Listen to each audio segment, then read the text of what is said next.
guys, what's up? Welcome to Form Check Friday in Dylan's Dungeon edition. We're here in Dylan's editing suite where he makes all of the sweet Calgary barbell action happen.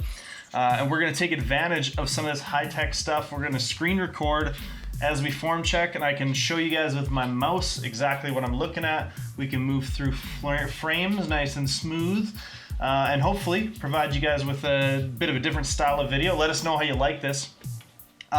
One more note, I'm not sure if the video explaining the changes to form check will have come out by this point in time or not, but regardless, please check out that video on our channel. We've made some changes to form check as of the end of this video. This video has the last 6 submissions from our old inbox, and those were picked at random today. So if you got in, sweet, you're lucky, and if you didn't, well, refer to that other video on how to resubmit.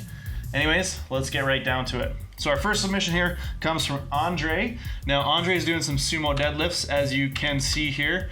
And the biggest thing we're seeing with Andre's deadlift is a little bit of loss of positioning in the shoulders. Now he mentions this in his emails. He knows that it's an issue.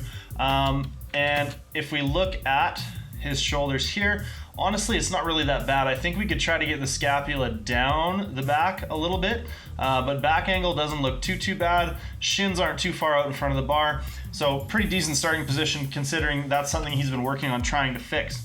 Now, as we go up through the lift and at the top, I notice a tendency for him to want to shrug and bring his shoulders up and back as he finishes the lift. One thing I would try to fix is that. So Andre, when you finish the lift, I want you to keep those shoulder blades tucked down into your back pockets here, and make sure we're keeping the shoulder blades depressed, not pulled up and back as you finish. Now the next thing we're gonna see here, and you can kind of see it on that rep, but if we continue through, as we get through lockout, pretty well locked out here, but as he brings his torso through, the knees start to unlock. So just watch his knees on this next rep. As he finishes the movement, with the hips, the knees unlock. So that's gonna be something else that I'm gonna want you to watch for, is making sure we're keeping those quads flexed at the completion of every lift. So our next submission for today comes from Munta or Munta. I'm not sure exactly how to say your name, so I apologize if I just butchered that. But we're doing some deadlifts here as well, and conventional style, and you can see in the starting position, we are starting to lose our shape right here. So we're losing a little bit of the back position, and you'll see as we initiate the lift, the hips start to rise first, the shoulders get out in front of the bar, and the shoulder blades lose a little bit of position there. So we end up in a bit of a stiff leg position, losing some of the neutrality in the spine. So those would be the biggest things I would work on, is making sure that as you initiate the lift, we're not getting out of position. You can see, get into position fairly decently here. As we start, again, those hips come up behind. We're starting to see that back round out. So I would try to be a little bit more patient off the floor, make sure that we're maintaining a more neutral spine, and don't let these shoulder blades pull out quite as far as they are. Once the shoulder blades pull forward, they tend to pull the upper back and mid back into some flexion, and that's something we want to try to avoid. Now the last thing I'm going to notice here is the heeled lifting shoe. Now a lot of times this can be problematic because it will often push lifters forward in the deadlift, and in the deadlift we very much want to maintain that tension through the heels and not get pulled forward. We don't need any extra dorsiflexion allowance in the deadlift, so the heeled shoe is kind of a moot point with the deadlift. So I would recommend also switching to some flatter shoes. Now our next 2 submissions I've actually kind of parceled together as one. Now this first video is Edwin, and the second video is going to be a guy named Douglas. So in the first video from Edwin, he says that his squat feels mostly good, but in the 90% and up range, he gets a fair bit of knee valgus or knee collapse, and that worries him. So the first thing I'm going to say is that with this weight you're working with right here, Edwin, I would not be concerned about it. It does not look like it's affecting you too much. And the more you can train at a level where you're able to maintain proper external rotation in the hips without letting the knees collapse, the better we're gonna be. So if you can make a point of trying to train as often as possible in intensities where you don't see these things happen, you're going to build up your ability to keep these things from happening. Next up, we have Douglas. And Douglas is also doing some squats here. or a squat here. Now, Douglas's knee cave is a lot more pronounced, and it looks like for Douglas that this is maybe a higher percentage lift. So you can see as we descend into the hole, everything looks really good. And as we come out, knees are at a certain position here, come up, and the knees start to cave in just a little bit. Now, because Douglas is able to regain position, and because we have a pretty symmetrical collapse in the knees, if we watch here again, we can see as he gets into the hole, here's the position. As we come up, knees collapse to a relatively similar amount on both sides. Now, one thing that I look for in whether or not knee valgus is a substantial problem that needs fixing is whether or not we're seeing symmetrical collapse on both sides, and we are in Douglas's case. So honestly, I would give you the same advice as Edwin. I would try to get you to train as much as you can below the threshold where the knees cave, and that's exactly what it's going to be. It's going to be a threshold thing. You're going to be able to lift very well up to a certain point, and over time that point is going to become, that ceiling is going to be higher and higher where you can train up to without these flaws happening, and that's going to be more the goal. I don't think I can offer you a sweet, short, sexy answer on how to fix that necessarily. Just train in percentages and with RPs that allow you to train with good technique more often than not. That's going to go a long ways. So our next few videos here come from Chelsea, and Chelsea's doing some squats. So we can see here Chelsea in her email described to me that she's seeing a little bit of a hip shift, and I believe what she means is from left to right or laterally. So she's favoring one leg just a little bit. Now, if I watch these videos, for the most part, it's looking relatively imperceptible to me. I'm having a hard time even picking it out. So what I would say is, if it's something that is concerning to you, and if it's something that you notice, again, I can't really see there. Let's see on this. We've got one from the back angle here. We should be able to pick out whether or not the hips shift.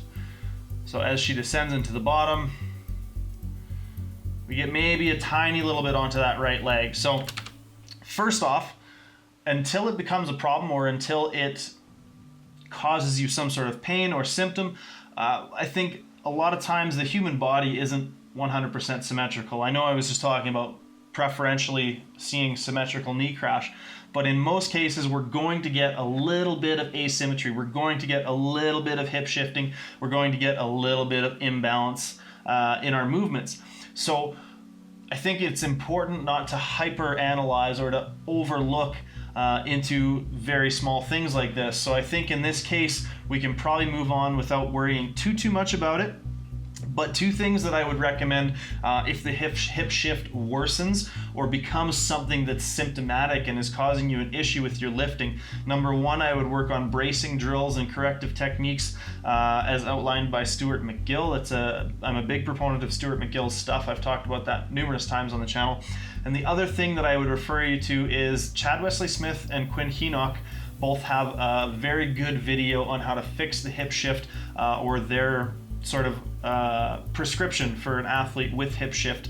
So I would look at maybe doing some of those exercises and seeing if some of that stuff can help you get something a little bit more symmetrical if that becomes a problem or if that's something that you're convinced that you need to worry about.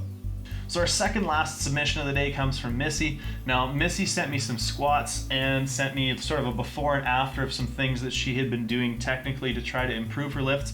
And honestly, Missy, I think you're on the exact right track. I think that your squats look really good, so I would just continue with your revamped technique. It looks really good to me. I did, however, take a look at your deadlifts, and I think there's a couple things we could try to improve there. So if we look at the deadlift here, this is a single rep, so it can be a little bit hard to tell, but as immediately as we initiate the lift, the hips are starting to shoot up. So that's one thing that I try to watch for, is making sure we're using the quads enough. Chances are, and I can show you this on the second clip here, chances are we're losing a little bit of external rotation in the hip.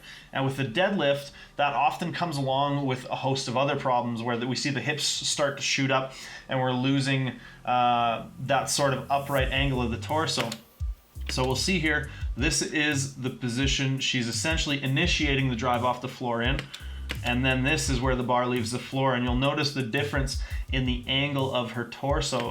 So as the bar comes up off the floor, yes, it was a nice speedy rep, and in a lot of ways was well executed, but I think there's a patience component to try to work on there. And we can see in a meet setting here how that same technique maybe kind of betrayed her a little bit. So as we can see, right as the lift starts, knees are out to a pretty decent extent. As the lift starts, the knees cave in, so much so the hips shoot back, shoulders roll forward, and she's unable to get the bar off the floor in this instance. So one of the things I would try to get you to do is I would try to get you to bring your stance in a little bit so that the knees, or so that the external rotation demand on the hips is just a little bit less. If we can bring the stance in and stack the knees over the toes, it's going to be a little bit less of an angle out from the hips and might be a little bit easier for you to maintain. As well, it's not going to force your grip out wider. If anything, it might let you grip narrower, which can improve the angle of your torso and allow you to get a little bit more upright by trimming that range of motion ever so slightly. Those are the biggest things I'd work on, and I hope that helps you, Missy. So we're going to do something pretty cool, I think anyways. Dylan and I both think this is cool. You guys can let us know what you think. But we're gonna take this last video, we're gonna let it play as the outro here, and we wanna get your guys' feedback on some of these videos. I think we've built a really cool community of lifters and lifting-minded people, and we'd like to take advantage of that. We'd like to get more interaction with you guys.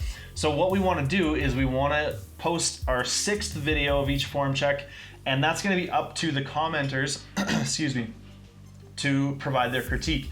Now, I will definitely say that as a bit of a disclaimer, if anybody says anything nasty about somebody's lifting or calls them out or is rude in any way, your comment's just gonna get deleted and we might block you from the channel because I don't want any of that crap. I don't want any negativity. That's not what this is about. So if you have real, legitimate, constructive advice for this lifter, then please, by all means, post it. I'd love to get a bunch of different people's analysis on this and provide kind of a bonus to the lifters to have a whole bunch of different, we likely have a lot of coaches out there watching this stuff. So if you guys are coaches, if you guys are even just experienced lifters, I want to get more people's opinions on these things and, like I said, foster a little bit of community interaction. So without further ado, this is some squats from Mark Olberding, and I'm just gonna let this play. So this will be the outro. Thank you guys for tuning in, and we will jump into the new format next week. Let us know what you thought about this whole setup here, whether you like the screen sharing kind of deal. I think it allows us some cool capabilities, but the whole vintage TV thing is kind of cool too. So I don't know. Let us know what you think. Thanks for tuning in. Hit that subscribe button to get more videos like this, and give it a like if you liked it. Thanks, guys. Bye-bye. Here's Mark.